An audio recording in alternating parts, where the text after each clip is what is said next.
In Omarion's defense, Okay. I will say that it takes a strong individual to go on stage with one dude that supposedly slept with your mama and a second dude. Hold on. That Whoa. Wait.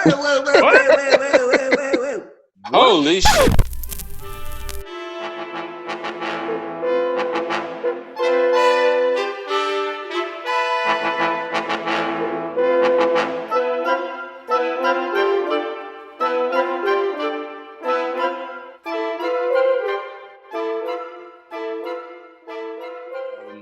We here, man. When we go ahead and get into that roll call, man, let everybody know who's here. We're going to go from shortest to tallest, man. That's how we're going to kick it off this week.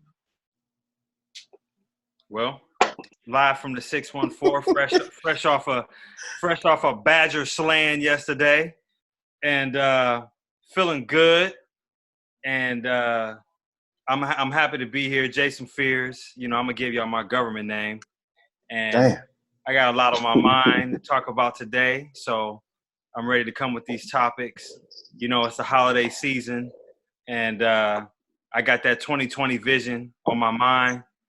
And I'm ready for the new year, and I'm ready to chop it up with y'all good brothers. And I'm on a high still. My daughter was here this weekend. We had a great time, and it's that time, man. Let's talk. Let's talk, man. Here we go. All right, this your boy Lo coming in with a 513. I guess I really ain't shout out my line, so that's very important to me. First and Second Chronicles, March 20th to 2002. My ADP is on here with us. That's Big Brother Ali G, my ADP. So you know I'm official. And my Dean, Mookie, and my Sands. But anywho, with the Chronicles. So, but coming from the Natty, you know, here to chop it up once again with my brothers from Mighty Z.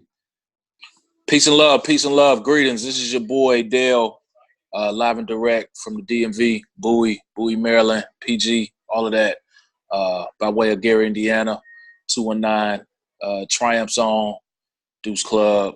Shout out to my Sands too. Big week for him. I know he happy for the Buckeyes. I know we're going to talk about that later on, but good to be here with you guys, man. Loving the feedback, loving the energy. Everything that I've heard has been all positive. So everybody that I've talked to is eager to see what we got cooking up next. So hope y'all bring some heat today, man. I'm ready to get it on. Let's do it. Live and direct from the ice cold heavens. And no, I ain't gonna do that. Hey, it's your boy Meen checking in. Energy level on 1,000. Southside Shy, you already know. Mighty Z chapter screen 97. You know what I'm saying? I'm in the building. Looking to talk about some good positive things tonight. We're gonna get into some riffraff too. Currently broadcasting from Las Vegas, Nevada this week. You know what I'm saying? Just letting y'all know. So Angels envy up to all the true G's out there. I'll let your boy. Boy, it's Manasseh Thornton, the Youngstown zone. Yeah, we out here in Miami though, and just glad to be here. Definitely rep Mighty Z, Wilberforce University, that nights over Egypt. My Sands here, Jay, and you know we definitely here to have a good time. Want to see what my boys is talking about this evening. Got a little something in the glass and a little something to say. So let's holler. It's your boy Geno Brooks, and I'm in a building. You know what I'm talking about? I'm excited to be back with my brothers and chop this chop. I am the writer, director, creator of a hit series called Black Boots. If you haven't seen it, you might as well go see it. All right, yeah, no doubt, fellas. So, you know, we're going to hit them with the Pyramid News. Pyramid News is always just that current event, stuff that's kind of been popping throughout the week or since the last time we've spoken and talked. So we want to definitely jump right into that. And the first thing we want to get into is something that in sports that they've been dealing with the Luke Walton case. I want to throw that out real quick. Luke Walton was accused of sexual assault from an this young lady was like on the team or something of that nature. And this is like a long time ago, years ago, 5, 6 years ago, maybe. And she never said anything, comes forward with these allegations, put him in a hot seat, and then the ball starts rolling from there. But just a few days ago, the lady rescinded her accusations. The case is over now. And what I want to kind of put out there to you guys is, how do you feel about this new era where women sometimes come forward and make allegations against a man or against a person, and then it comes back that those allegations were not true? How do you feel about this new wave of situations that men are going to find themselves in? I'll go first. I think that's bullshit, flat out. Primarily because, and I want to correct you, Nas, this news isn't at the forefront. Like nobody's talking about this. Like it was hot off the press, when the brother was getting accused of sexual assault. But when the truth comes out, when the update like this one where they dropped the case, like nobody's talking about that. Like, like why ain't this shit got as much traction now as it did when it came out? Like, and that's why I raised the question in the chat group, like why can't these women be held accountable, have some type of penalty, some type of criminal charge, something, because she could have fucked up this man's whole situation. Like it came out right as he became a head coach, you know what I'm saying? So for you to start a new career, like a pivotal position like that one, and you to get hit with some sexual assault charges, and now it's gone away, and that's just okay. Like I'm not with that shit at all, man. I think it's foul. Hey, I'm gonna chime in, man. I mean, did it ultimately, mess his bag up, or because I mean, it didn't. It could have, but it didn't. Okay. And again, we don't promote on this podcast, abusing women or taking advantage of women. However, man, when they have these claims, I mean, again, it happened or it didn't happen. I just feel like, when the guys are found innocent, like Dale said, man, it's not a light shined on it as bright as if he really did it. Like I don't want to throw my man out there, he from the shy, but when Isaiah Thomas was touching asses, you know what I'm saying, at the forum, at the Garden.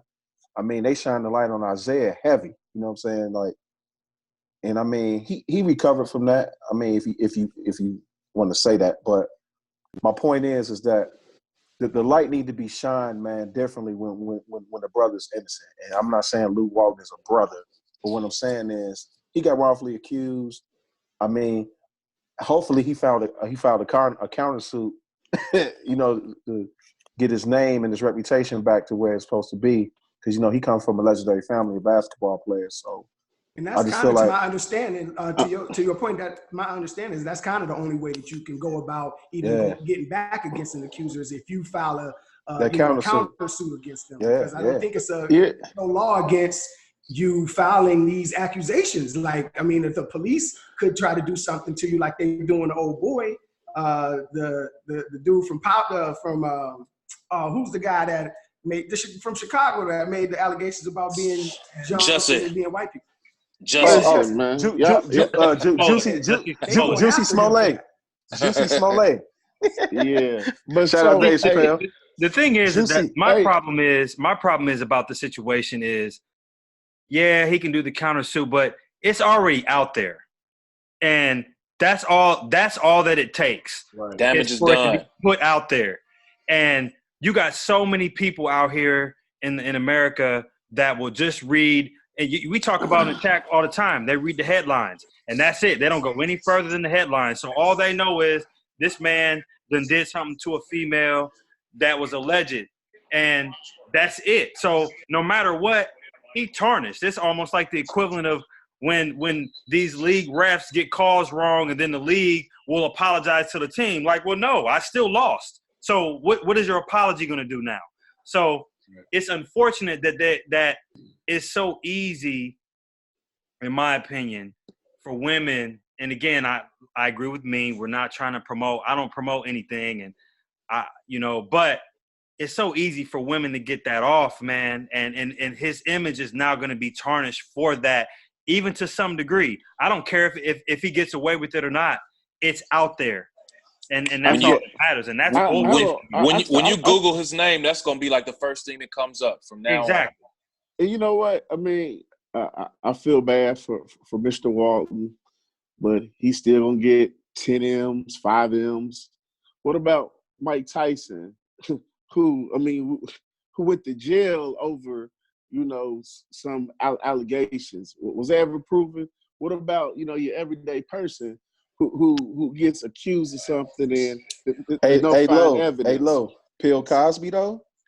I mean, Bill Cosby's something different. I mean, I can't really speak but even that man. Even this is a little bit different though. Hold on. Bill Cosby and OJ, that's just something totally different. Them dudes something different. But I'm saying, man, it's nothing they did. Yeah, right. But when things like that happen, man, it's really unfortunate. But I don't feel too bad for Luke Walton, man. I feel bad for these guys who really losing the bag, who really, going to jail behind all this stuff. I mean, like, it's unfortunately, he will not be held. I mean, he will still be able to do everything he wants to do. He go to his country club on Tuesday, go to work, high five everybody. He's all good. What about people who's really behind these bars, or even these wrongly accused men who go to court and get found guilty, and 10 years later, they want to say, oh, well, there's no evidence. We're going to let him out. Let's give him $50,000 for his trouble. I mean, shit's way deeper than, man, Mr. Walton. Y'all brother, you say your brother, Luke Walton. Well, no, we just brought him up as my bad, Nas. We just brought Luke Walton up as an example. The question is, like, should something happen to these women who make these false accusations? Yeah, and that's kind of Nas. If you mind if I jump in? So that's what I was gonna say. I mean, like a more general situation is I mean, as a man, the damage is done. You know what I mean? The damage is done, regardless if you Luke Walton or like somebody average. You know what I mean? If your name is associated with that shit, it's a wrap for you. You know what I mean? In most cases, you know what I mean? Unless you got the long bread to kind of fight it, but that's for you to get another job. That still don't mean that your name ain't tarnished. You know what I mean? Or somebody's gonna feel safe around you. Right. That might alter how somebody want a kid around you, or let their girl be around you by themselves. It's deeper than rap. You know what I mean? For lack of better explanation of it, man. So I feel, to go back to the answer to the question, it has to be some law amended or put in place, you know what I mean, where people just can't run out there and try to tarnish somebody's name or get the bag and then later apologize or say that they was lying. It got to be something other than that. Because, look, going back to Fizz's comment, if Luke Walton was to sue her, what the hell does she got? He going to waste more money trying to sue her than he going to get out of her. Right, because she sued him because she don't have no money, and she's trying to get the money. But they know that already. You know what I'm saying? So they probably erring on the fact that he probably ain't gonna sue me because it's gonna take more money to sue me, because everybody ain't gonna do it. But the thing I think that made this a little bit is that they rescinded the this case. Like her attorneys went to them like, all right, we good. And there was some dialogue in there that was stating that they can't reopen this case because their attorneys are closed it due to the fact that there's no information and not enough to go forward with it. So they can't even open this back up later on. So they had nothing on him, absolutely nothing. Or that money longer than we think. And that's what and that's what the hell was the result of that. Right. Quieted her up. Right. Because the reality too is, you know, a lot of times things are happening in these instances, right? I mean, these, you know, in these hotel rooms or whatever, you know, you might have grabbed her a little harder, you might have pressed her a little tougher, whatever you did, and you know, it wasn't nothing to her for a while, but yeah, now that she need that bread, it's like, let me speak up now because I might be able to get on. But at the same time, like now you create, like you said, this shitstorm where, you know, guys, especially to Lowe's point, like you got guys who they gonna fire you right off the rip if they get some information like that. Hey, real talk. You without pay. Now you can't even pay your bills or whatever on some bogus, you know, accusations. Like that just ain't right. Hey, real talk, Nas. I ain't gonna front. I think he hit though. I'm just gonna throw it out there. Hey, G, look, I told you energy level on 10 tonight, baby. I hear you. I think he hit that. Listen, and most 9 times out of 10, they probably hit. Right, he did, right. Probably smash. You know what I mean? But look, let me add a little twist to it, right? Because we brothers from college, from university. What about, you know, saying flipping that and teaching your young boys? How do you teach them to put that, you know, to play defense on something like that? Because if you get pulled over, I think it's universal that we all telling our kids to put their hands up so that the police can see where their hands are, right? So what's the universal language or body language for your kid while he's on campus and around these young women? No means no. And even if she's saying no, yes, with a no look, no means no, bruh. No means no. That's just it. The moment, I don't care how much she into it or how much y'all done had to drink, smoke, whatever. The moment she say no, you just gotta stop, man, because then it becomes very blurry. Yeah, it's your word against her. It sounds great. I thought you wanted to be saying yes with your body. But make her sign a waiver when she come to the crib, man. Hey, young lady, you gotta sign a waiver if you come in my house. Sign this waiver right here. Especially if you got bread. Yeah, come on, listen. All that sounds good. Hey, now all that sounds good. Waiver, I see your waiver for the boys. You good? You don't need no paper for that. No, all that sounds good and all. But listen, I got you. hey, bros, we all have been there. I mean, you know, like, what do you tell your kids? Honestly, you got to be honest with them. I mean, it's easy to say, you know, just no means no, don't do this. But a lot of times, you know what I mean, that yes, after the facts turn into a no. You know what I mean? It's they need to have a level head where, you know, the situation they get in, you know, for one, they need to know they can open up to you as a father, as a parent. Like, hey, pops, this went down last night. I don't know where we're going. That's comes with day one communication with your children. And if I could chime back in too, I mean, all jokes aside, you know, I'm gonna tell Jackson, like, listen, man, make her be somebody. If you're gonna lay down with her, make her be somebody, and that's gonna avoid a lot. It could avoid a lot. What I'm saying is when you engage with chicks that you don't know and you ain't had no interaction with, and it's just some little fuck bitch, that's when shit arises. You know what I'm saying? A lot of times when shit arises, and you gotta you know, make yourself valuable, respect yourself. You know what I'm saying? And but look, really, it's talking about college days. Your nephew, really. Your nephew, my little cousin, is closer to that age. So yes, he is. Let's speak to that real fast. So real talk, I mean, me and my nephew talk all the time. My nephew 20 years old. So, and I mean, he get it from his aunt. He get it from his pops. You know what I'm saying? Ain't nothing. But, you know, one thing I try to instill in this brother, like, man, look, stay focused on the career first and the ladies will come. So at the end of the day, I mean, I tell him, not saying, you know, these little girls we trying to trap, you know, trap people, but at the end of the day, you want him to be conscious enough that he's aware of what's going on out here. So this is a perfect example. I'm glad you transitioned to this, G. I was just talking to him maybe about 2 weeks ago, and I always give him the uncle check, right? Who you fucking with?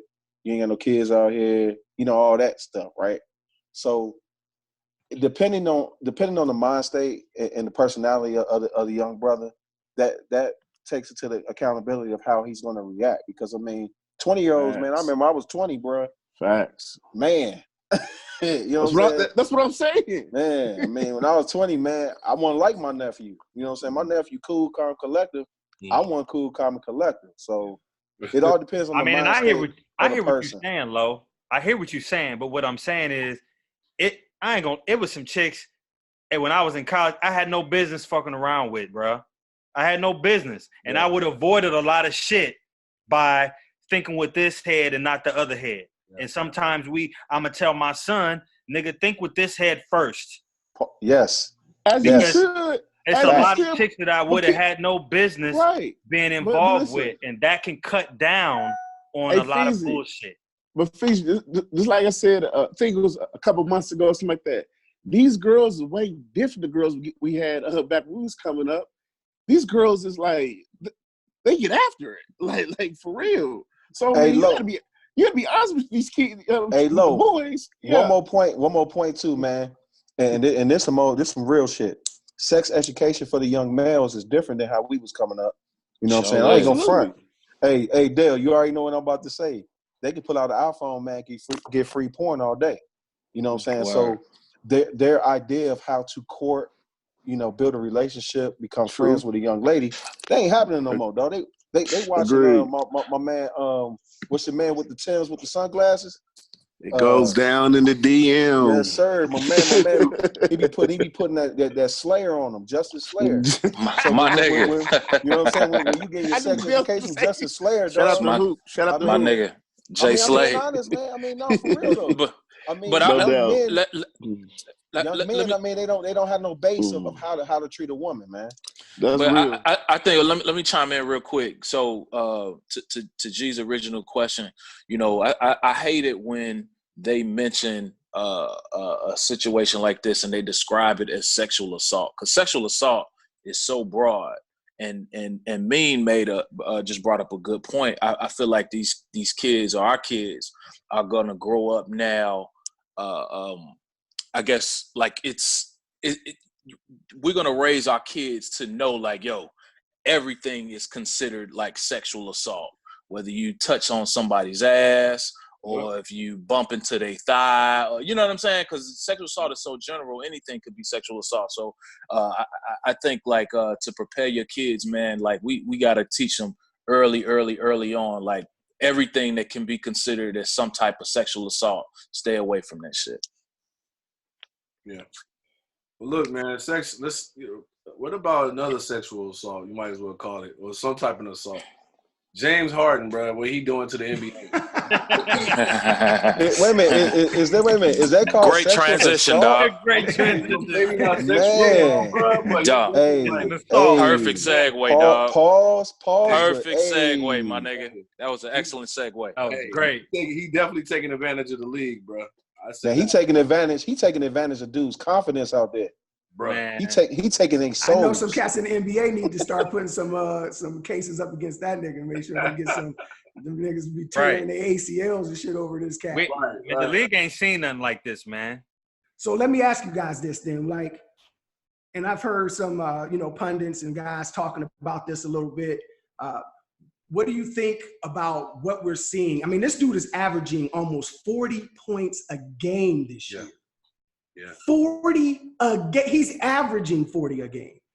Like we're seeing scoring. I mean, and they're doing everything. This ain't the first year he's done it. This dude is scoring at will anytime he wants to against whatever defense you put up on him. Zone, double teams. He's crossing you up. He's taking you to the hole. He's step back, shooting 29 feet. Like, what are we seeing here? Are we not appreciating the true essence of this, like, offensive machine? Because we see so much. Like, now we just dumb down, like, he scored 40 a night. That's just what he do. Like, but is he dominating? Is he dominating? He's dominating. Or is he racking up the? Well, I don't know. He's dominating. It's not efficient though, because the other night, that nigga was like 7 for like 21 or some shit, and he got 24. He made 24 straight free throws. So he got 24 points from the line. So is that dominating? So look. Hold on. Old school nigga about to speak. I'm about to tell you.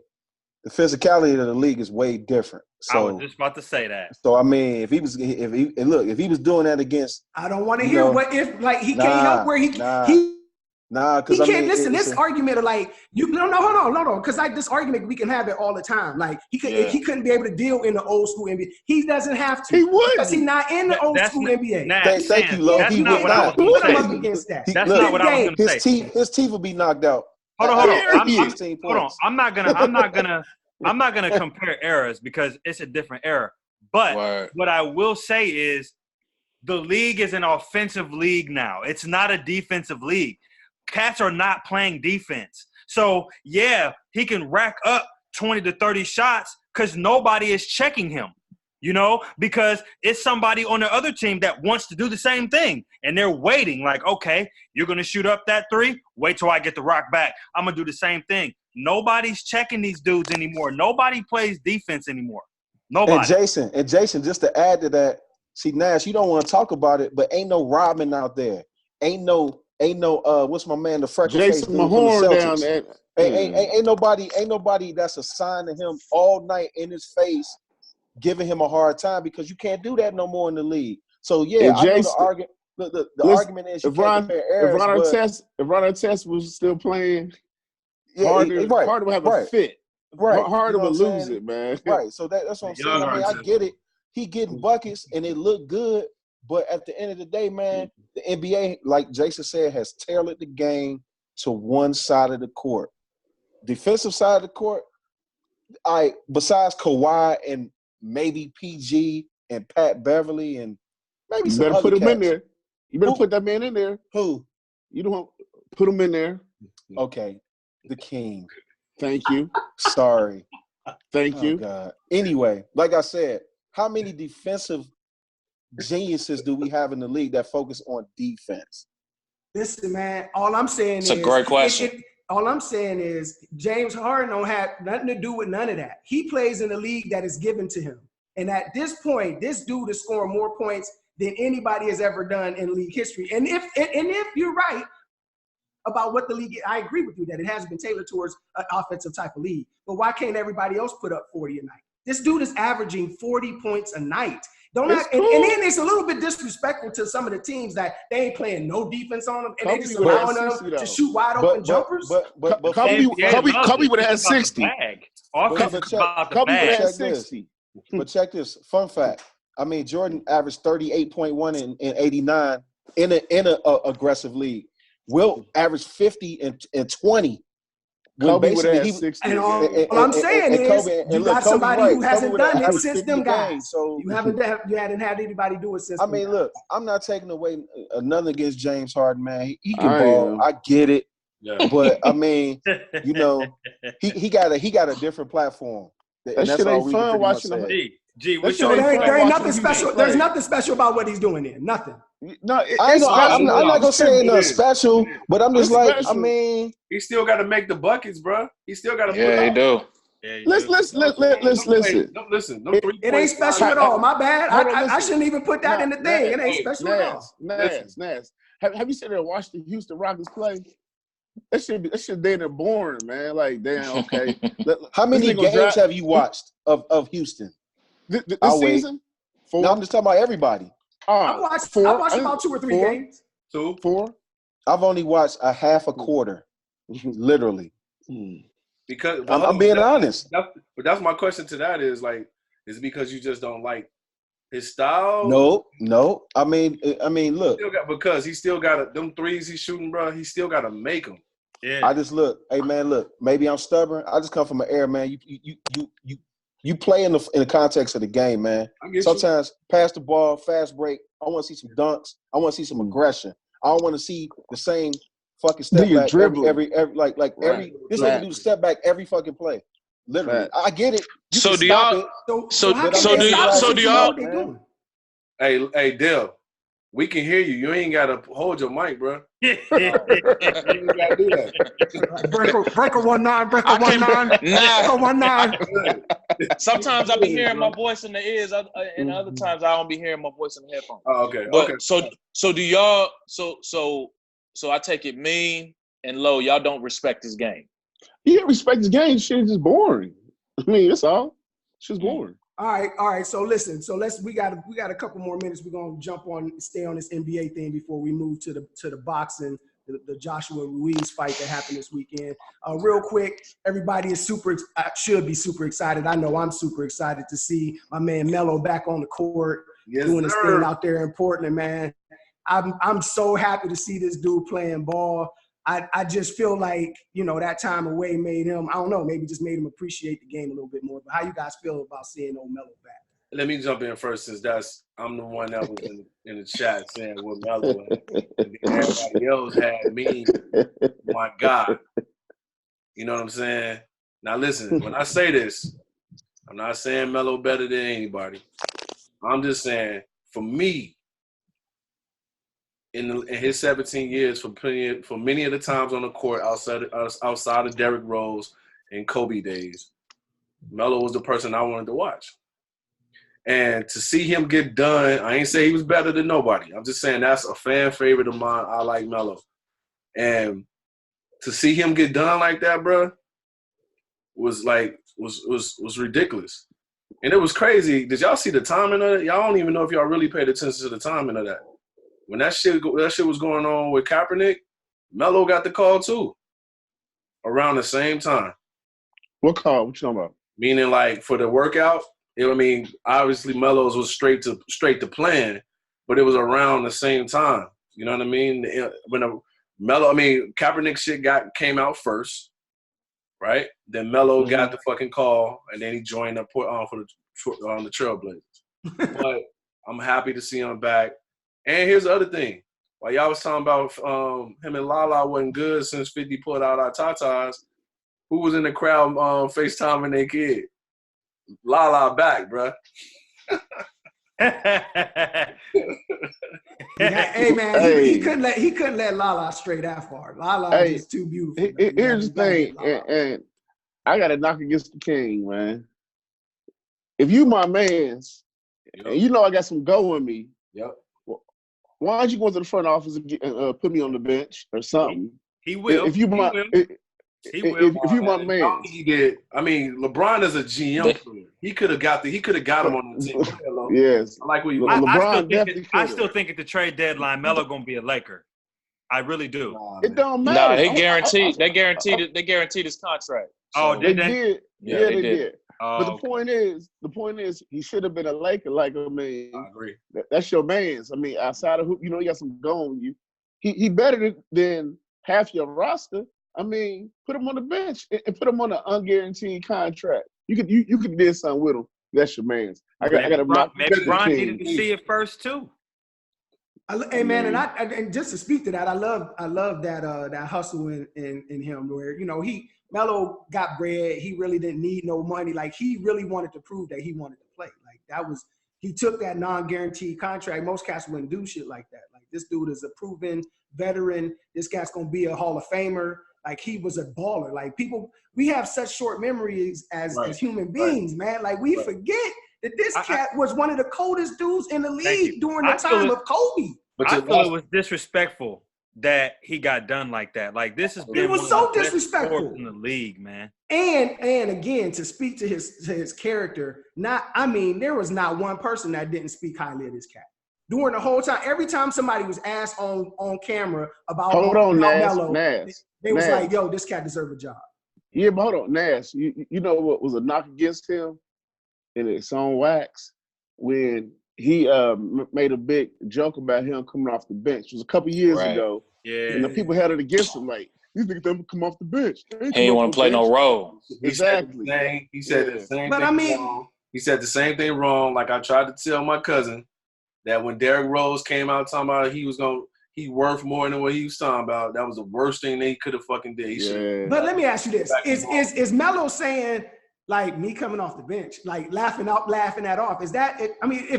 If you ask Kobe or Jordan or anybody like that, would you come off the bench? They'd be like, me coming off the bench. What? Yeah, but he wasn't a Melo. He was Carmelo. He Carmelo right now. Melo gone. Let's be honest. Melo gone.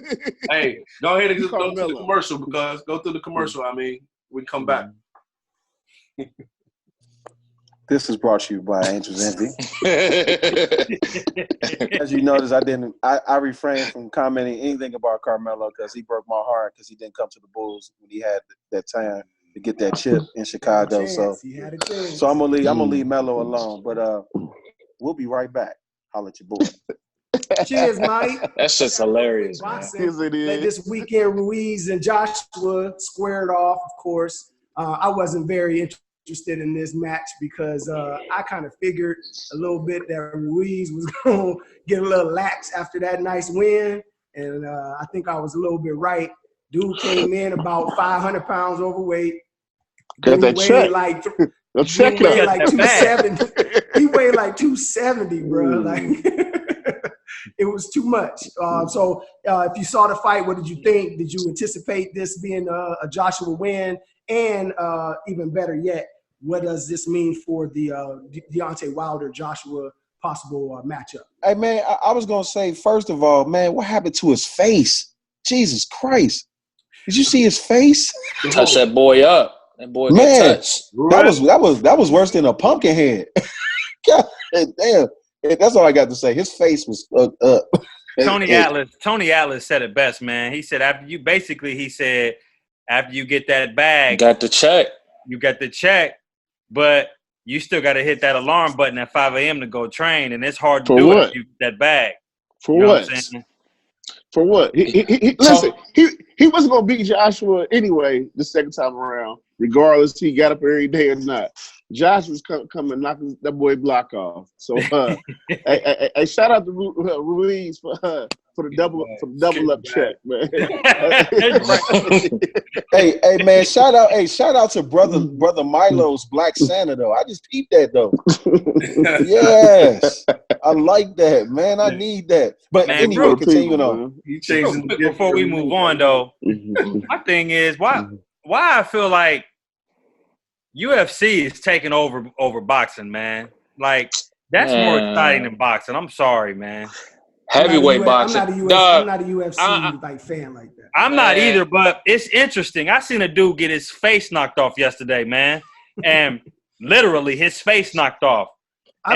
Somebody died in the ring not too long ago as well. Like this. But seriously, though, I really do feel like UFC has taken the shine of boxing, man, because it's only not because the same energy. It's only because of the constant inequity.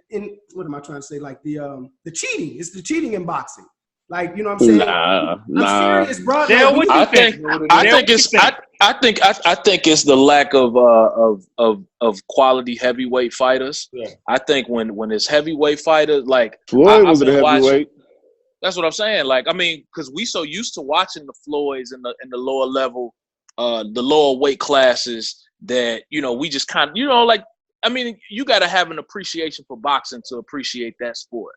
But when you watching like a heavyweight fight, like that shit is just different, dog. Heavyweight division is definitely runs boxing, but I feel like there's just a lot of different, like with the judging system and the way that so many such bad calls.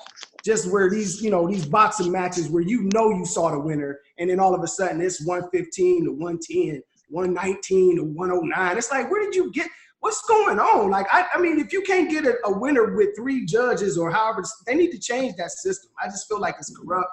I feel like you got a couple of promoters who dominate the sport, and that's why it's the way it is. I feel like when you watch boxing, man, people watch boxing because they want to see a motherfucker get knocked out. And you seeing more knockouts when you watching heavyweight fights. So the lower weight classes, you know what I'm saying? You watching the scorecard, man. Like, so that's my theory. I feel like Wilder bringing the shit back. That's what I'm looking forward to.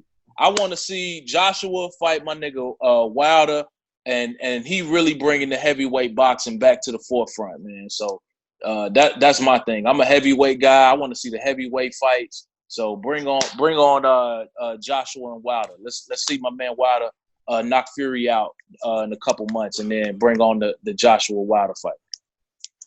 All right. So since Geno started off with these like mad transitions, I'm feeling all like geeked up now because I'm like, dang, cats talking about boxing, getting it in, bah bah. what about this thing? And we're gonna move over to the Brotherhood Smoke and talk about a couple little things that might be a little sensitive, but it's gonna definitely have a lot of conversation.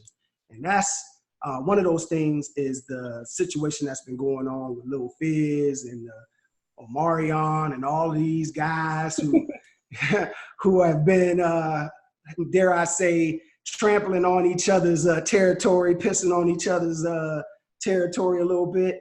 And so I want to get into that because I feel like just reading about what happened, you know, that maybe somebody need to get some hands put on them for, you know what I'm saying? At what point is it okay, or is it ever okay to mess with your man's girlfriend, ex, baby mama, any of that? Like, what do you guys feel about this situation, and how does it relate to a regular everyday situation of a guy messing with one of your friends messing with your ex?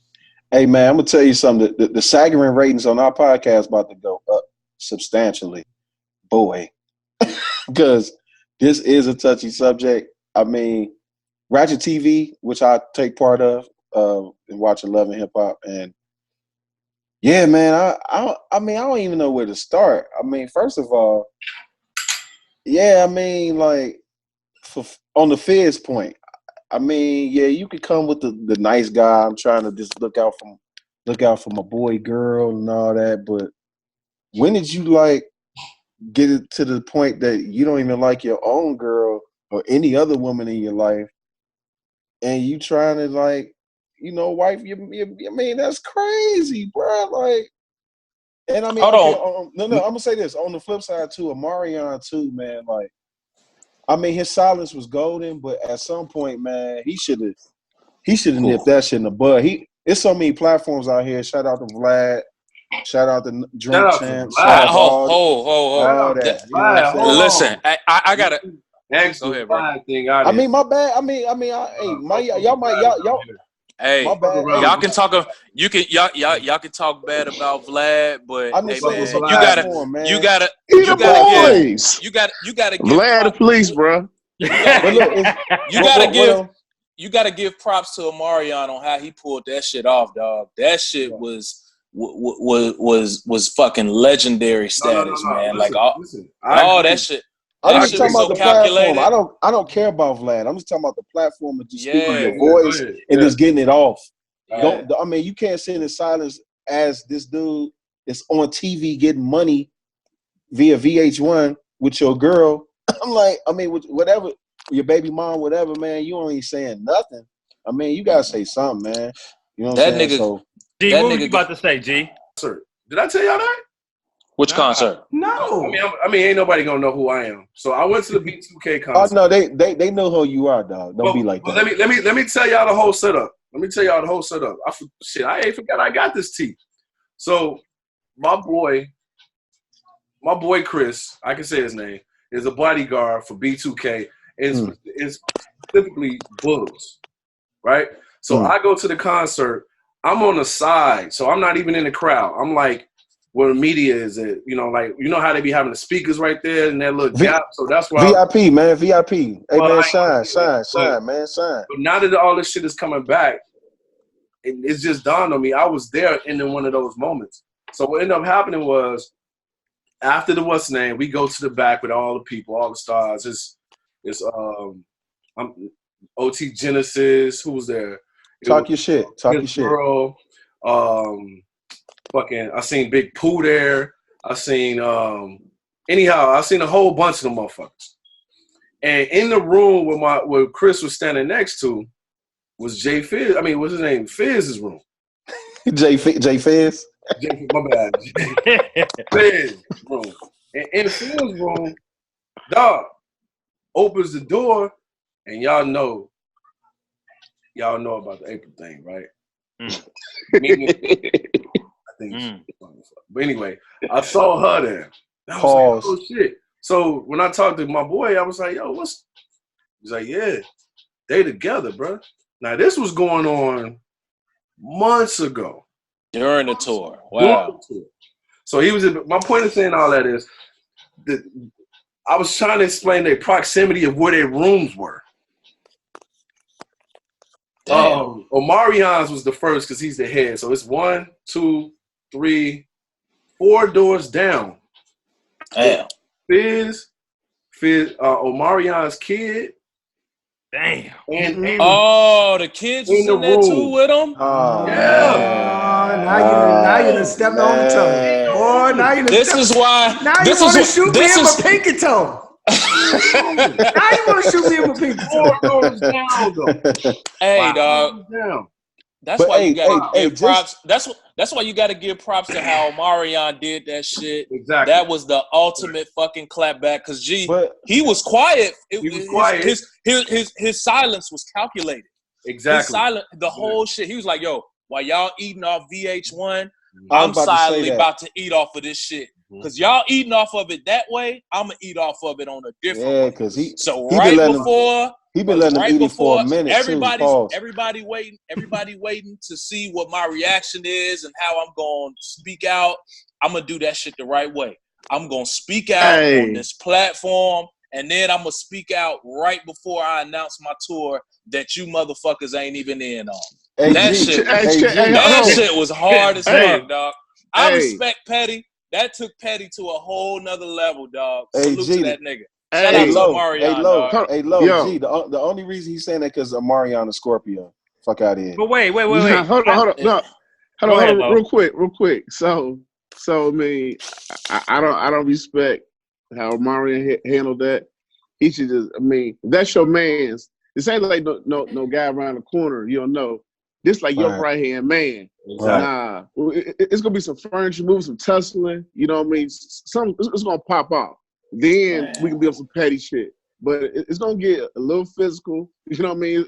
Somebody got to get their eye dotted or something. But anyway, what's crazy is y'all see what I posted in the little chat today. You know, Shorty messing with some little rapper now or some crazy shit like that. Yeah. she wild. That's fake news, bro. That was a music video like months ago. Oh, okay. So let's get back to it. Let's get back to it. Fuck all that. Let's add. Fuck all that shit. Fuck all that shit. Let's talk us now. Yeah. What is? So you mean to tell me? What's the? This is the thing. When I grew up, me and my boys, you ain't even got to discuss it. You know what chicks that you can fuck with and the ones that you can't fuck with. It's simple cold. as that. Some things are off limits. Simple as that. Cold. And there are some. Cold. Yep. I can look at 5 chicks right now that I know if something catastrophic were to happen, I can look at 5 chicks right now on these screen that I know are completely, without a doubt, off limits. Simple as that. Facts. Simple as that. I can name 5 chicks right now that I know that are off limits. Please don't. Please don't. A child with somebody, that's automatically off limits. So that's my thing. because it does get blurry now. So like you got your high school situations, your college situations. You know what I'm saying? Man. You got all of that. And some people y'all leave her alone too. Right. Right. But listen, but you know what I mean? That's what you got though. You got these situations, especially with the social media where people revisit them past, and when cats get married and move on or go into different different relationships. You have situations where guys is like, yo, you still cool with Shanika? From ninth grade. Oh. She's from 9th grade though. Nah, I'm asking. To me, that means you've been peeping her. You've been peeping her for a long time. Social media. Yeah. Just like when Facebook first came out, and you had people like, "Oh snap, I ain't seen you sis.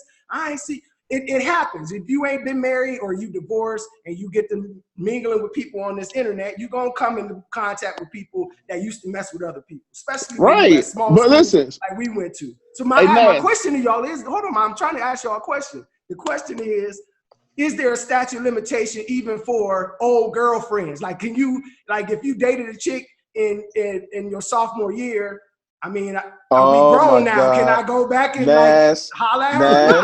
Nash, you open up Pandora's box. I'm asking. Hey, you open up Pandora's box, man. Oh my God, I can name some folks that you're talking about. You are now on with the Pharaohs Club podcast. I have a question for you. I got an answer. You got an answer? All right. How close was Omarion's room, if you will, to the room that Fizz and April was in that night at the concert?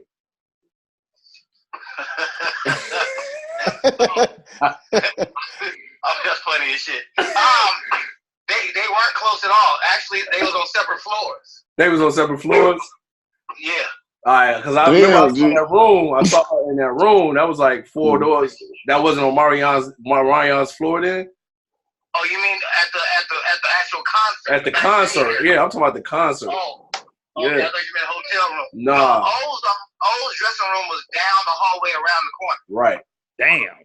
Right, but listen, still on the same floor, and we were standing in Fizz room, standing in front of Fizz room. Right. Anyway, let's talk about the disrespect of that. Did that nigga ever want to knock him out, man? Okay, so this is me. This is me speaking candidly because I don't have an NDA with anybody. Okay. But I will, in Omarion's defense, I will say that it takes a strong individual to go on stage with one dude that supposedly slept with your mama and a second dude. Hold on. Whoa. Wait. Holy shit. Hold on. So one time, somebody he went on stage with somebody that supposedly slept with his mom. Technical. But I think. Whoa. So supposedly, he smashed his mama. Okay, no one knows. I heard that. I heard of that. This is a live broadcast. I'm not gonna go into. Right. Oh shit. Right. On top of that, little Fizz was sleeping with his baby mama. So a man to go on stage with 2 dudes that you don't really fool with like that every night. Damn. That ain't moving. Why everybody's on a stage? That takes a different type of man. That's true. So Nah. So he a bitch to me. Congratulate him on not flipping out. Nah. Ain't congratulating nothing. No, we gotta move some chairs, Lo. I'm with you, dog. Thank you. Thank you. Hey, he said what y'all saying. He said if it was him, he said it would have been some bump in the back, meaning like being goddamn right. Yeah, man. You not the baby mama, man. You can't. Wow. How about the mama? Forget the baby mama. We on the mama right now. Also, on the flip side, everybody is like talking about how humble he is and all that stuff. I think this is just me though. Don't quote me on this. I won't. But I think Too late. I think there might be some stuff in Omarion's closet that he doesn't want exposed. So it's best for him not to comment on certain things. You gotta let it go. So his baby mama or his ex-friend don't put him on blast. Don't out him. I got you. Okay. Yep. All right, good brother. All right, good brother. Thank you for joining the Pharaohs Club podcast. That's like on some Jalen and Jacoby behind the curtain type shit. Like that's Dude. You know what I'm saying? G. Like I appreciate that. Hey, our views gonna go up crazy because of that shit. Hey, G. That is fucking G. That was That was like messy. That's what that was that's messy. some epic shit. Like, no, that was fucking podcast gold. Hey, yo, nigga. that was some Harvey Levin type shit right there. Hell yeah. Hey man, Hey. but listen though, that shit what he said is so poignant, bro. Cause like in my mind, I'm thinking like, who has that resolve that you still gonna move forward, knowing that this cat is super disrespectful. But again, what makes a dude disrespect a cat like that? If that's your man, somebody who can't say shit. What you gonna say, man? What you gonna say? Like, no. I dare you to say something. I dare you to say something. Wow. So look, can I transition? Because this is perfect. Because since we're gonna stay in Hollywood, LA. I'm from Chicago. No hate. Real quick, go ahead, G. Just one question. Everybody gotta give it just a head nod. But is she bad though? Oh my goodness. Hey man. Hey. No comment on that though. Oh. Go ahead, man. No comment. So look, man. Hey, so let's get on this dude. Wack. What's his name? Wack 10 or Wack Loco. I don't even know his name, man. Wack 100. And you better put some respect on that man's name. That man from the streets. All right, so smooth transition. We talking about Wack 50 or Wack 100, whatever his name is. Back, you go double down. The nigga doubled down. And he talking about my man Nip. He talking about my man Nip. Yeah. You know what I'm saying? I didn't appreciate none of it. I never spoke on it on our group chat because I wanted to save my comments for this. Anytime, man, you hate on the guy that was trying to change and motivate colors of people, all colors of people, and just spread knowledge, man. To me, you a hater. So again, you can have your opinion about what legacy is via music or via whatever the entrepreneurship, whatever the fuck it is. At the end of the day, man, Nip is a legend, man. Period. He's a legend, man. And leave that man alone. Leave that man family alone. Stop going to Harvey Levin's show, giving comments because you broke. And I'm gonna say that you can edit that if you want, because that's the only time niggas want to get rah-rah live and make they name bigger than what it is. You go to LA. I was just in LA. Motherfuckers fuck with Nipsey. So at the end of the day, man, I don't understand the context. I don't understand the context. I don't understand why you having these conversations. Like, what is it that you getting out of these conversations, bro? Like, I don't get. He lived up to his name. He Wack. Let Lo go. Lo got the opposing view. Let Lo go. Yeah. First off, I hate how we get worked up off of sound bites. Just like we can edit this podcast. Who knows what the exact context of the conversation with TMZ went? TMZ is all about clicks and all about all that shit. Awesome. Who knows what the conversation was about? My thing is this with Nip. I'm riding with Nip 100%. But like I said from the get, his music was not why he was on the map for me. And, no, I agree. For people out and saying my way, it was about what he did for the culture. What he did for his people, what he did for the community. His music is just really now getting out this way. People really just bumping it because they're like, oh, okay, I'm intrigued. I've seen all this, all the good things he's done. How everybody showed up for him in his passing. They really got the breakdown who the man was. So his sense of legacy and legend status comes from the culture and not from his music. That's all I was saying from the get. But my thing is this, like, that's bullshit. At what point do you begin into legend status? First of all, like, one of the issues is that we always throwing the word legend and the greatest around so loosely that it almost don't ever stick when it's really time to stick. But he also made the same comment about Biggie. I do understand where he's coming from. Like he said with Biggie, like, Biggie wasn't at the time that Juicy dropped. He made that same comment about Biggie Smalls. He said Biggie wasn't legendary at the time the music dropped. Like, it wasn't legendary stuff. But this is my thing. Like shit about Tupac not being tough and all that shit too. I remember. Okay, go ahead. Yeah, so like, I agree with Lo. Who knows how they cut and paste that stuff.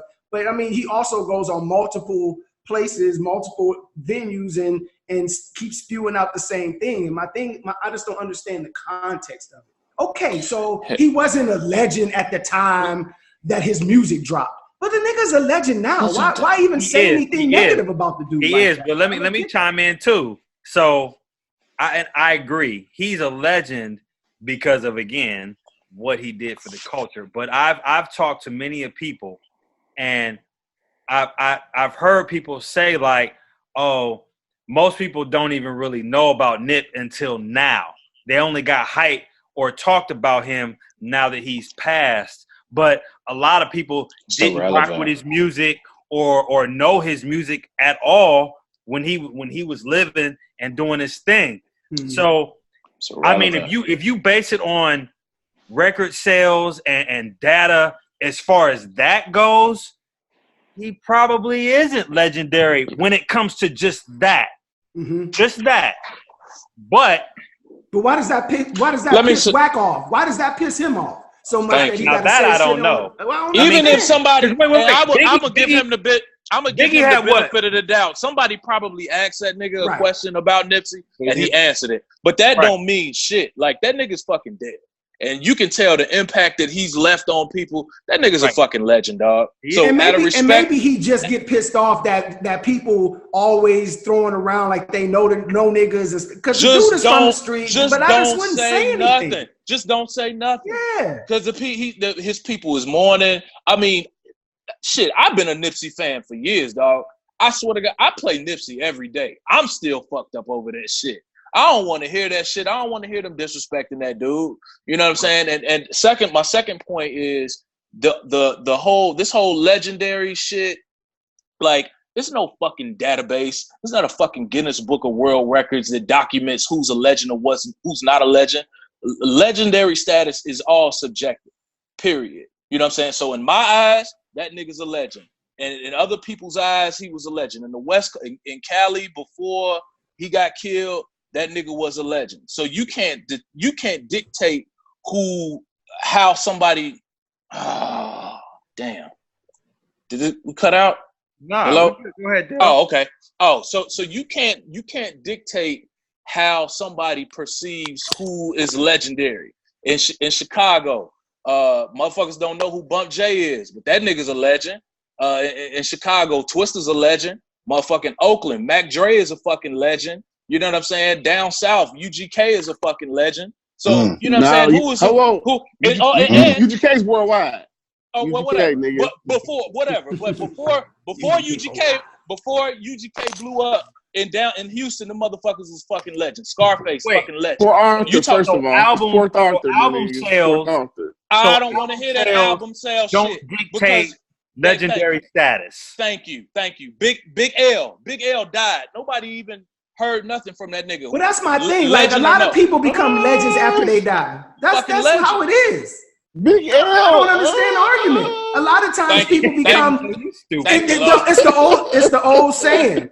It's the old saying, like, give the roses to you when you alive, because it's like, when you don't appreciate somebody until they gone. You don't appreciate a Pac until he gone.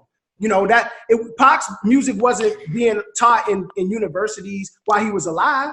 Word. He had to die for that to happen.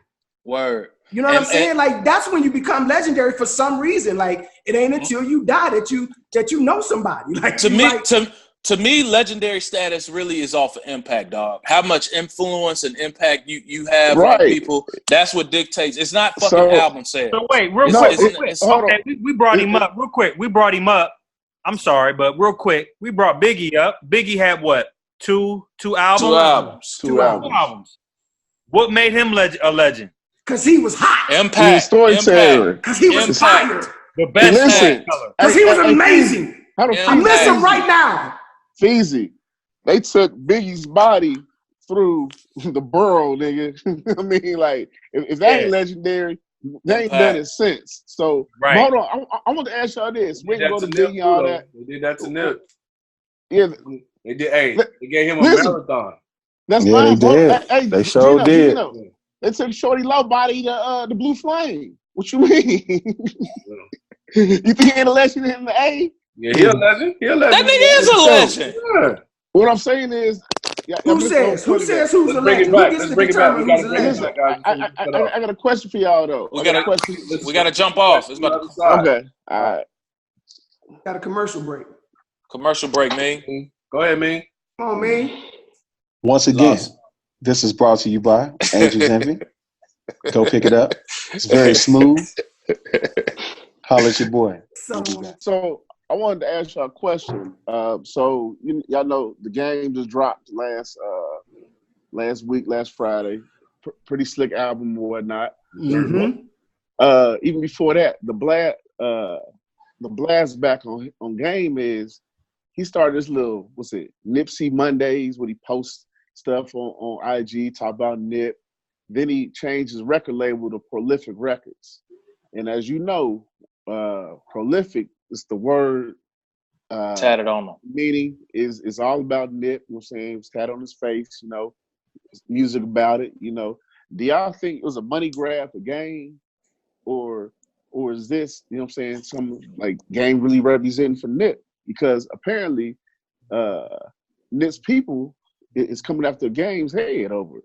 I don't know. I want your opinion. I thought that something that I read, just to chime in real quick, was that I read something that Game said that he got the okay from Nip's people to from Sam. Yeah, from Sam to go forward with this. That's his brother, right? Yeah. And so this is my thing. I'm a little on the fence about Game. I like Game. I like what one lyrically. I like what he does. 2, I thought he was very creative when he first hit the scene. And 3, whether you like it or not, he held the West up on his back by himself for years after after the fall of, after Snoop and them kind of lost their steam and stuff. So I always had a lot of respect for him, but at the same time, I think that he does things sometimes it's a little, I don't know, it's just a little over the top. I mean, I think he's super emotional and I think he means well, but I think it sometimes does come off as like disingenuous because of how hard he go in on shit that ain't really necessarily his shit. Like, I mean, there's a lot of people closer to Nip than him that, don't do the same shit that he do. But I mean, Rick Ross got a tattoo of Nip on his calf muscle. And I mean, like, cats really love this dude. So, I mean, like, maybe just the death of him affected people in a different way that made them make moves that wanted to. My understanding is that the record label is going to give some benefit or something back to Nipsey and his people and stuff like that too. So I don't know, man. I feel a little bit on the fence about that. Yeah, I agree. I'm not really a Game fan. Like he's had so many tactics that was questionable to me. And so I mean, I read the same thing that you read, where he said he got the blessing from Sam to do this. But I mean, at the end of the day, you kind of he profited off of Nipsey's likeness. You know what I'm saying? At the end of the day, if it's, I don't know. I mean, did he overreact from being super emotional and creating a record label? Like, that's different from him intending to, just profit off his name. So I don't know. I mean, but I don't know. I couldn't even tell you. It's hard to determine something like that. I mean, you'll never know. I mean, because the thing is, Nip is so influential and powerful and sensitive to people now that you're going to probably profit off his likeness whether you wanted to or not, just because it's Nip. So you probably don't even have to do anything. That's very intentional, man. Like, he ain't been dead that long to change your record label to Prolific. Like, come on, man. Like, that was his. And a little bit, it seems just like you just snatching shit from the sky. Like, I mean, you had your record label name. Why you changing your shit to this nigga's name? See what I'm saying, Nas? That's what I'm like. I'm confused. Yeah, it's a little touchy, man. Now, if somehow the family is getting the kickbacks or getting kickbacks from this, like they're making money too, then I guess I'm a little bit more okay with that. But hey, if Nas, it's just you, then no. Hey, Nas, why can't the money, if that's your man's, why can't the family make money off just your regular record label? Why you got to change the whole name and do this? I mean, if you doing it out of your heart, you donate the proceeds of your album to the Prolific, Nipsey, or whatever. Yeah, there you go. Man. I do think he is really emotional, and I know my wife has said several times, like, the butterfly on the cheek and getting it covered up was all. She wasn't feeling that shit. Damn. Hey, hold on. Did you ever see that? When Game was on, was it Love or Heart or whatever? What's the thing called? Yeah, that's when my wife was like, I don't know why you fuck with Change of Heart. Change of Heart, yeah. Change of Heart. Yeah. My wife was like, I don't know why you fuck with this nigga. He's so corny. I'm like, but I mean, he make good music. I fool. Hey, let it be known. I fool with Game though. I just wanted to know y'all opinion on that. That's awesome, Game, man. Yeah. Do his thing. All right, so we Hey man, hold on, man. We ain't gonna talk about the Fat Jizzo though. Joey Crack. Fat Joe. Joe. I ain't been in the lab with him.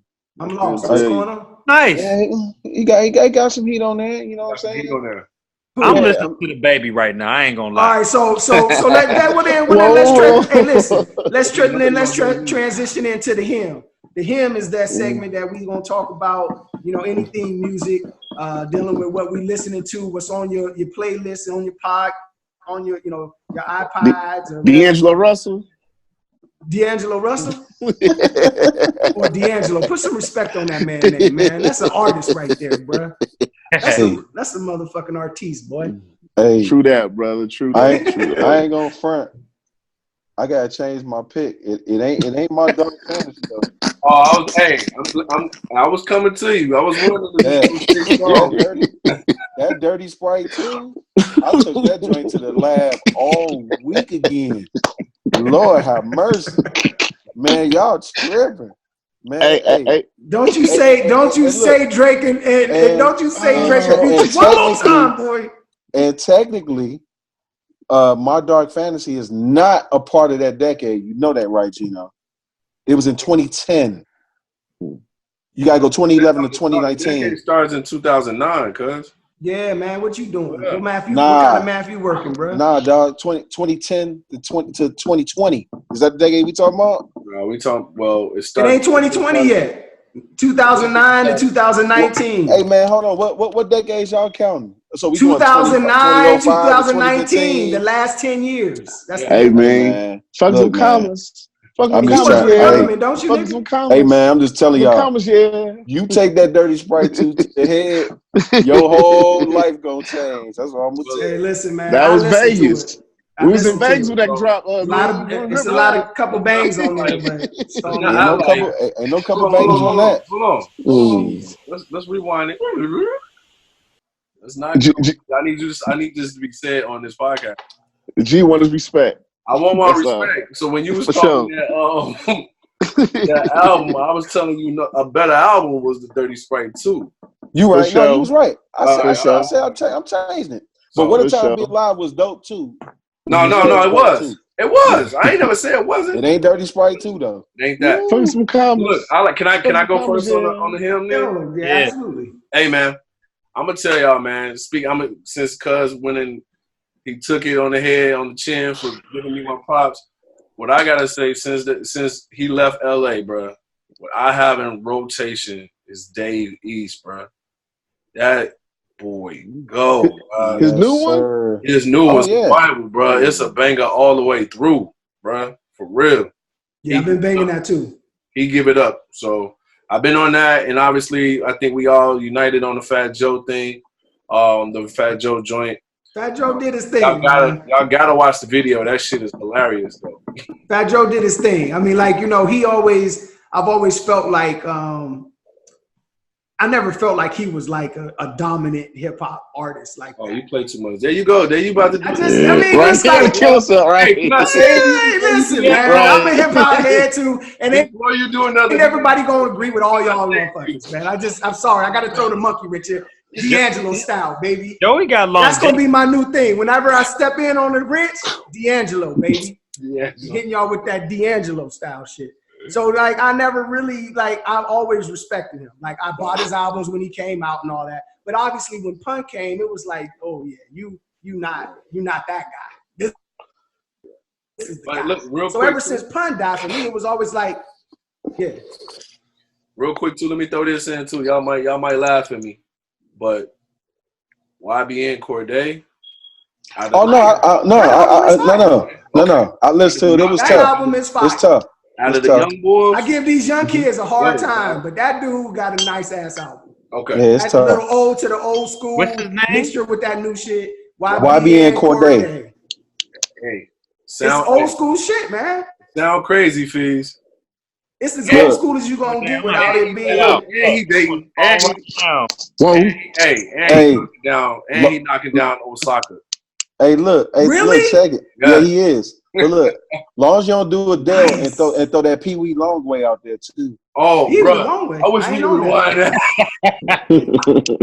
Did you say pause after Pee Wee Longway? That was early. Hey, that was early Pharaohs Club chat. It was. Yeah. He was like, man. He said that Pee Wee hot. I said Pee Wee hot. I ain't heard shit from Pee Wee since, man. I ain't never heard. I don't even know what y'all talking about right now. That's how Exactly. I am. Pee Wee had some hard features, man. This was like four years ago. So let me ask you that, like, who y'all listen to? New shit. If there's something new in your rotation, what you listening to? Hey man, shout out to Babies. If it's old, if you ain't listening to nothing shout new, out what you to listening Fizz, to? man. Hey, that hot with that Gunner and that Trav and that I'm listening Thugger. to the Baby, man. He's hot right now, bro. All the Babies. man. You on the Baby? I'm okay. All the Babies. Hold on. What's that dude? A little baby. Whoa.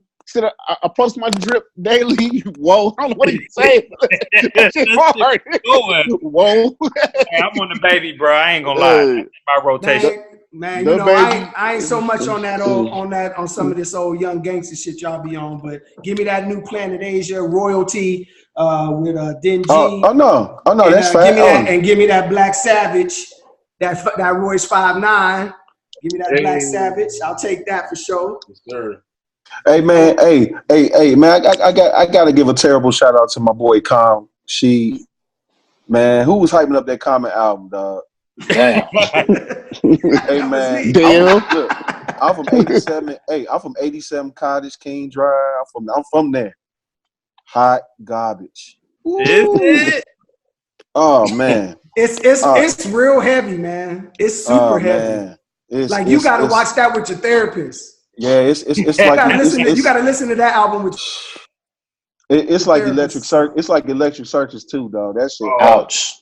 It ain't Electric Circus. It's worse than that. It's like real. It's a little depressing. Like you can't listen to that having a good time at all. Like there is not a chance in hell that you're gonna put that on while you sipping on some Common is an actor.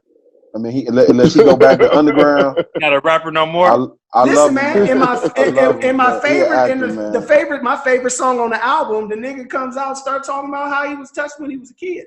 I don't want to hear that when I'm on my way to the club. I just don't want to hear that. Moving on. What kind of Christmas gifts you buying in, fool? Talk to me. Since you already predicted you're gonna have the dough in your pocket. Well, what Christmas gifts you buying? What you buying your boys? Yeah. Well, see, I could use a couple little new things. Look, I got my man Action Jackson, a little basketball hoop because he loved playing with basketballs and footballs and shit. So I got him a little basketball hoop and a baseball tee. It's got a little baseball that hang and he can swing and hit the tee off of it. My daughter, she's super girly, so she got a makeup kit with a vanity with lights and all that kind of shit. And then Jasmine, my 15-year-old, she just want to go to the mall with her homegirl. So all she wants is gift cards. You know what I'm saying? And that's what I got. Jen is getting a laptop because she's going back to school in the spring. So I got her a laptop. And, yeah, man, that's what I'm doing. So let me ask you this. Like, when y'all think about Christmas gifts, I mean, what with your kids, say, for with anyone, is there like a budget or you just givers? Don't use credit cards. Spend cash. Facts. I agree. Facts. I can tell you my little thing is I really don't buy gifts for people. I do get gifts for my kids. They don't get a lot of things. They get a handful of things. I usually let them open up, a couple things before Christmas, and then I let them open up a couple things at Christmas. Because one of the things that bothered me, and I see that now as an adult, having children, obviously didn't see that as a kid, but that one time when my son Elijah, I bought for Christmas, bought him a bunch of stuff, and then that whole open it up, throw that shit to the side, open it up, like not real enthused about this. That bothered me, man. And it was just like, and it ain't, and it wasn't even like I had to go to the steel mill and work, an 80-hour shift type shit. It was just like I didn't appreciate the fact that he didn't really appreciate it. And so it was my thought, like, I'm the parent. I don't have to give him 30 gifts at one time. Let me just, spread it out a little bit and make it a week. So I made Christmas like a week. Like every day I let him open up a different gift up until Christmas. And then on Christmas, he got a couple gifts just because I just didn't like that idea that, you get all of these things at one time. And so I don't buy nothing for nobody, buy for my kids. And because I just don't believe like this whole, let me give you a gift card, I'll give you a gift card, you give me a gift card to my favorite restaurant or my massage. I just don't think that makes any sense. So I don't buy nobody nothing. I buy my kids shit and keep it moving. I ain't gonna front Nas. I mean, I defer all that to my wife. I mean, like, I ain't gonna front like with the bros or like y'all. I mean, if y'all was close, I mean, I know Dale when I link with him. I mean, it's a bottle. It's you already know we popping something nice. We smoking a couple of sticks, but it depends on my Christmas spirit on the year, man. What I'm going through, you know, my state of mind. You know, if look, hey, Lo, you can relate if I'm within my means for the year. You know what I'm saying? It just depends. But like my wife, she's real sentimental when it comes to that, so she does cards and all that other stuff. So, you know, whatever she need, I support. But since I don't have any children. And since I only have God, you know, nieces and nephews, stuff like that, I mean, we do try to take care of who we try to take care of within the means of what we can. I mean, my immediate nephews, I mean, they older now. So, I mean, not to be funny, I mean, he's 20, he don't get shit from me no more unless it's something educational towards college. And then my 12-year-old nephew, I mean, I take care of him, but I tell him, man, after 13, I pretty much cut him off. You know what I'm saying? Because, I mean, at that time, you should have a hustle mind state about yourself, especially a young man. So, I mean, other than that, I mean, it depends on the Christmas spirit and where I'm at the time. So let me give y'all a statistic real quick. According to the USAtoday.com, $1.1 trillion will be spent just during this Christmas season, during the holiday season. Last year, $1.9 million was spent during the Christmas season. And out of that, 144 billion was in online sales. That could get us out of a government deficit. Again, okay, so I'm glad you said that. Wait a minute, real quick. I'm glad you said that. So according to ABC.com, the average American will spend $700 to $1,000 on holiday gifts. You know, the average American. You know how that goes. Not everybody is equal. But outside their means. That equals up to $465 billion. Wow. If that money was spent on U.S. made products, it would create 4.6 million jobs. Wow. I need to run for president. And campaign that. So one of the things is so knowing that we spend $1 trillion during the holiday season. Lo, you were in that business, in that retail business. Do you feel like as Americans, as humans, that we're consuming too much? We're buying up too much shit. Do we need to be buying all of this shit? You can't ask him that. That's bias. But no. That's why I'm asking it. Not even on the retail side. Just, I mean, just me personally. Like, I don't know if it's because my birthday is so close to Christmas. Don't fuck up your bag, Lo. Don't fuck up your money, Lo. Watch what you say, though. No, but hey, listen, you should never fuck your bag up. But you know, I mean, me, I'm a giver. You know what I mean? You are. I'm always. Pause.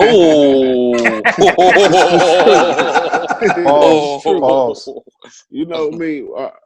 You know, we you know, Christmas come around. You know, we spend big. It's just, I mean, that's something I've always done. I don't know if it's like from being a child. I wouldn't necessarily have a lot of money until my birthday. And after that, I would spend, like, you get money from all your family, you get cars and all that stuff. Then that's when I would typically do my Christmas shopping. And, like, I mean, I've always been that way. But it's like, you know, for my kids' Christmas, I mean, you know, we're going to go big. I mean, we've always, that's just what I've always wanted to do for my child. And my children, I mean, my nieces, nephews, all that. I mean, it's like, it's Christmas, Santa's here, we're gonna go big. Because I feel like if they're doing what they're supposed to do in school, you know, and in the community, you know, why not spoil them? I mean, that's the way to give back, to show my appreciated gratitude for doing, you know, the right thing. Now, Nas, I feel you. I would hate that they open this up and just throw a gift to the side, like, what's next? I mean, I never really thought about that. You know what I mean? So I'm really gonna watch that this year. But it's well, look, real quick.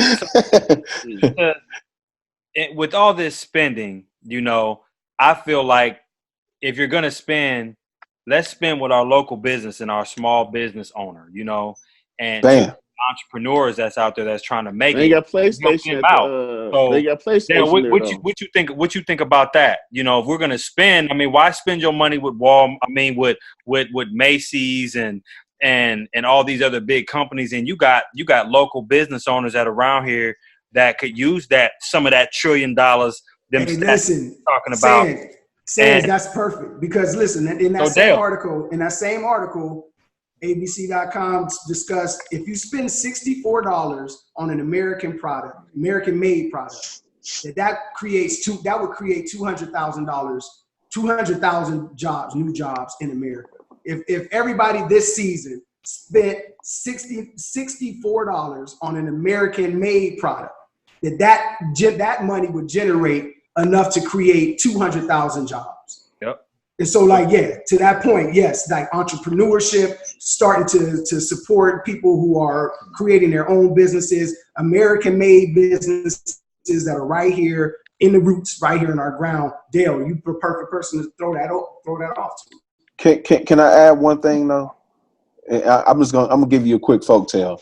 So when I moved to DC about almost 13 years ago, you know, everybody was on this buy black, go black, everything black, black, black, right? So I told myself, I'm gonna go get me a credit union account from a black-owned bank, or, you know, a bank account from a black-owned bank, right?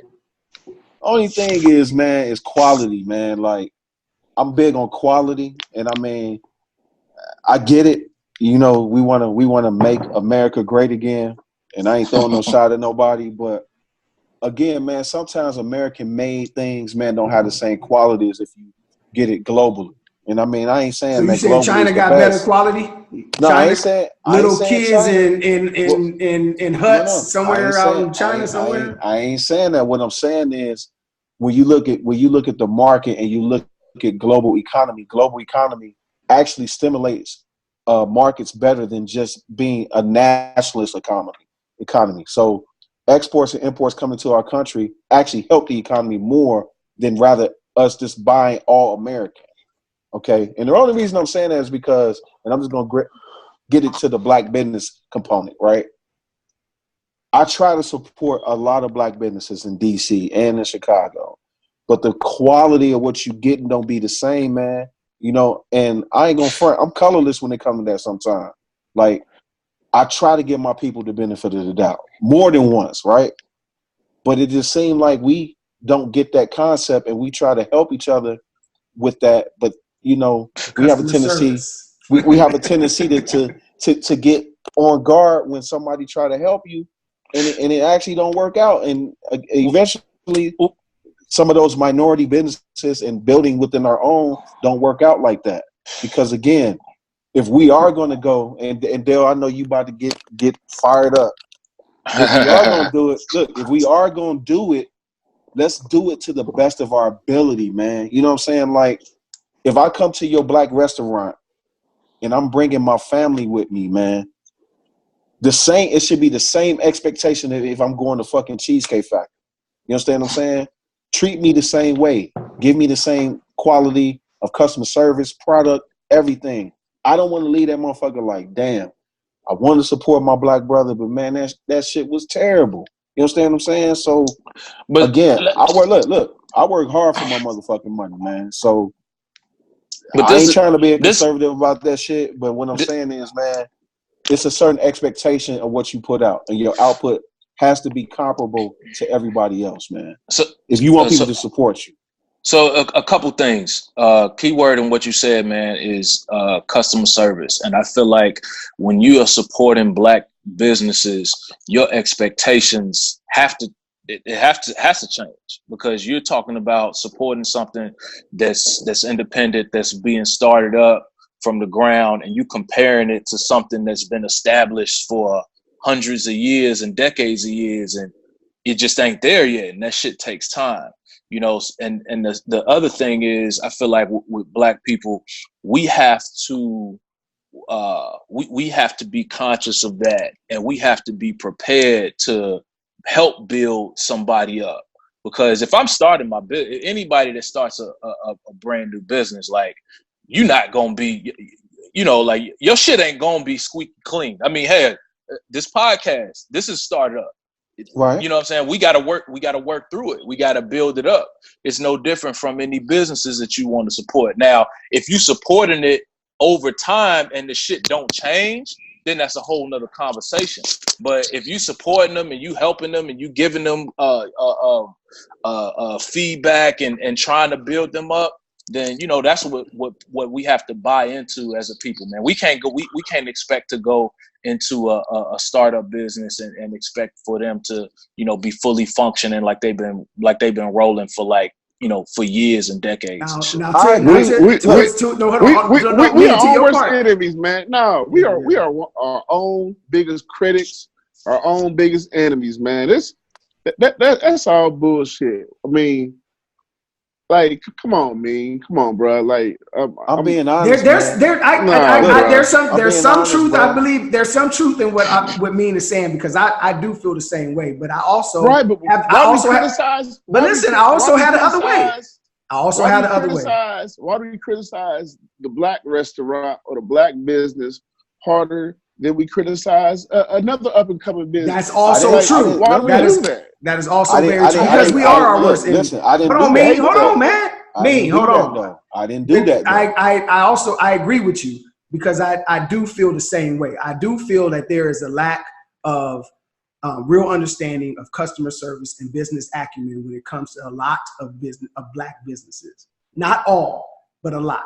And I can see both ends. I've seen the worst end of black businesses, and I've been a part of very good black businesses.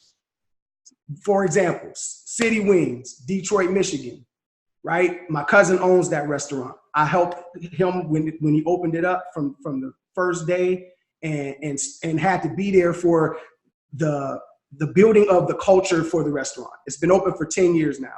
That already is a success, because you already know restaurants is done within the first 2 or 3 years, sometimes 6 months of opening, right? We've been there 10 years in 220, I believe it'll be 10 years. But what I felt like I had to do when I was working there was to show how important it is that customer service is at the forefront of black business. We don't have to be, I agree, I've been in black businesses. It's like, why I gotta wait 45 minutes for some food? Like, I don't get this. Like, any other place you go, 20 minutes you in and out, 15 minutes you in and out. You make a phone call. Because you come in from the beginning and say, oh, this is a black business. Here we go. No. I wonder how it's going to be. It's a black business. I do believe some people are they going to take care? Are they going to take care of us right? Does customer service be right? We always come in to prejudge off rip. That's what we do. I hate that shit, man. But not all the time, though. Hold on. Listen. See, I know I had a venture, the Marquee Event Center, and we built that shit from the ground up. But the biggest trials and tribulations we had to deal with was our own people. Like, I mean, we were a certified business with the Business Bureau, the BBB had an A with the BBB. White customers come in, they hey, this is what we want. Okay, service them, great event. The black man comes in. First off, he wants 20% off. Right, discount. Second off, I mean, coming complaining about the simplest shit. But out the gate, these were conversations that we had. We are our own worst enemy, man. Like, this is what we are. I hate it, man. But you can't deny that there's still really bad service that be out there, because there's not a lot of black businesses. Yeah, but there's not a lot of black businesses, Lo. And when you only got 10 black businesses and 8 of them you can't go to, because when they open at 10, they really ain't open at 10. They open at 10:30. Or when you call, they ain't got what you need. It's sometimes listen, I try, and I'm going to the same place over and hoping that they're going to get it right. Not like one time and then I ain't going back. Ahead, I'm going back, and you still ain't got it right. I call in ahead of time, and an hour and 45 minutes later, my food still ain't ready. Come on, man. Go ahead, Geno. Listen, I agree, man. I agree with you, and I agree with you guys when it comes to, you know, all it's a business. All business should be held to the same standard, in my opinion. But what I won't be a part of, what you won't ever hear me say or spew out my mouth, will be the broadcasting of what may sometimes be the truth. Meaning, if it's a black business that's doing you wrong, I ain't going to social media. I ain't putting it out on this cast. I just don't want to be a part of spewing and pulling down black businesses because I'm a business owner. I get it. But at the same time, I do understand and agree on certain aspects, but I won't partake in it. So that's my view on it. Yeah, I never leave a bad review. I'm never tearing them down on Google and me neither. But I mean, y'all. But y'all gotta understand, man. Like business is business, bro. It's business. Business is colorless. I said that. Man, hold on. At the end of the day, business is colorless. At the end of the day, son. I'm trying to tell you. Me and let me ask you a question. Did y'all ever do a suggestion box or review? A lot of listen, man. I done call people. I've done it. I done call people up. Put them to the side. Like I know the owners. Like I'll call them to the side. Nas, I'm with you, bro. I actually had an hour conversation with the manager at the time I received bad service, trying to help the brother. You know what I'm saying? And they go right in and right out the other. Listen, you know what I'm saying? Like I said, you know what I'm saying? Like that's crazy. I agree. I don't want to say like, you know what I'm saying, like I'm excusing bullshit because I've seen it and I've been a part of it. But what I'm saying is, and I'm not tearing down nobody's shit down. Well, all I'm saying is it's my opinion. What Lo's saying is, guys, you spilling that shit out, you know what I'm saying, then you already coming in with this negative connotation about a black business, and you ain't even truly, you might even not even be putting it on the same footing right before you even go in that motherfucker. Right. Okay. And my thing is, when you go to these majority, I ain't even gonna say white, non-black businesses, will you have the same energy? Will you contact the manager when you go into Wendy's or McDonald's or whatever? Okay, y'all. Caveat. Let's caveat this. Service. That's my thing. How many of y'all came to my wedding? Besides Lo, I was in it. Everything you seen at that black wedding was catered by black businesses. So let's throw that out there right now for the world to hear. Okay, I support black businesses, but what I'm saying is, and what Nas' point is that we're not coming in with no negative conversation, but we can have expectations being black though, right? So if I bring my family in there, bruh, for the first time or for the 13th time, it should be some improvement, man. It should be uplift. That's all I'm saying. I'm not breaking nobody's shit down. What I'm saying is that if I'm spending my hard-earned money, bruh, I mean, I could give you the benefit of the doubt to a certain extent. That's what I'm saying, man. Like, I'm not trying to hate on nobody's shit. All I'm saying is that, man, we can't just be satisfied with mediocre, and we can't always be like, totally agree. Oh man, we just trying to learn. No, when you gonna get it right? Totally agree. Okay, that's what Manasseh point is. When are you gonna get it right? My last question is this: just being a black man, you know, you've been positions you've had, you know, different promotions and things in your career. Yeah. As a black man, don't you have to work a hell of a lot harder than the next man? Yeah. That's my point. So you understand the strife that, you know, we're putting these other black business companies under, you know, with meeting certain goals, quotas, expectations. You know what I'm saying? It's the same so thing. Lo, what I'm saying is with your business plan, your business case, and when you actually start your business, right? You should go double the effort before you open them doors. So you're exactly right. But if you come in and you opening them doors and you half-assing, what I'm supposed to do with that?